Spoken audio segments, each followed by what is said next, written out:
फक्त तवर तुम्ही घरात राहिल्या पाहिजे, नाही तर रांग लागायच्या अंगण तर तुम्ही सापडायच्या घाटातल्या धबधब्याखाली. काय उपयोग त्याचा?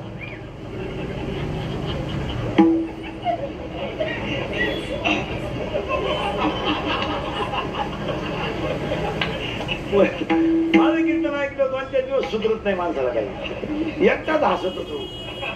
आणि जीवन एकदाच हसलं पाहिजे. खरं राहायचं तरी किती दिवस. बरं न हसतं तर काय करतात? आणि न हसणाऱ्या माणसाला अटॅक. अटॅक हा रोग नाहीये. अटॅक कोण नाही तो माहिती का? जळखट माणसाला अटॅक होतो. जळखट. दुसऱ्याच्या दारापुढे नवीन वापायली मिळालं होत.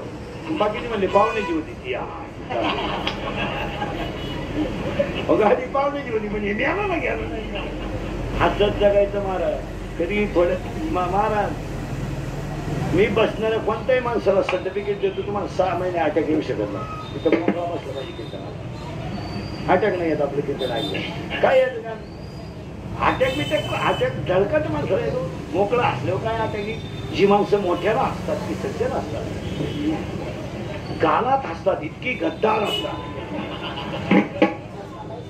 कलमरीत राहायचं तरी किती दिवस अटॅक नाही. आणि अटॅक येत नसेल तर उत्तर सांगतो, औषध सांगतो तुम्हाला. मी 3 वाक्य सांगतो, तुम्हाला कधीच अटॅक येणार नाही. काल काय झालं आठवू नका, उद्या काय होईल याचा विचार करू नका, आज वाईट वागू नका, अटॅकच नाही येणार. काय झालं ते झालं, सोडून द्या तो विषय. कॉलेजला असताना तुला पोरीनं धोका दिला, तिथं पोरग शाळेत जातो तू तिच्यावर जळतो म्हणजे पागल आहे का तू? सोडून द्या तो विषय. ज्ञान आलंय इथं होतो आपण, तुम्ही काय काळजी करायची? भक्ती झाली, पण ते ज्ञान जर यायचं असेल तर वैराग्य लावावं लागतं. आणि वैराग्य एकदा झालं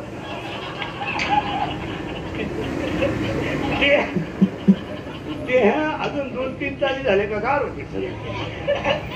चला, भक्ती ते नमन फायनल झालंय. नम्र जर झाला तर भक्ती. म्हणून पुन्हा 3 शब्द सांगतो पुरुष मंडळीला. अंगातली ताकद जपून वापरा, खिशातला पैसा जपून वापरा, आणि आयुष्यातली वेळ जपून वापरा. आता काळ बदलला, पहिले दिवस राहिले नाही. आता तंगली बिंगली करायची, मोर्चे काढायचे दिवस बाद झालं ते. आता पोलीस खातं टाईट झालंय आणि 100% जनता CC कॅमेरे ती. आता जर कधी टपरी बिपरी पेटवताना तू क्लिप मध्ये दिसला ना, अशी खुटी गुतन द्या, खुटा उपटन पण खोटी निघायची. 3 महिने जामीन नाही आता, आणि मरेपर्यंत सरकारी नोकरी. आणि पाया पडून सांगतो, तुम्हाला वाईट वाटेल पण वादाच्या ठिकाणी माघार घेणं हा जय आहे.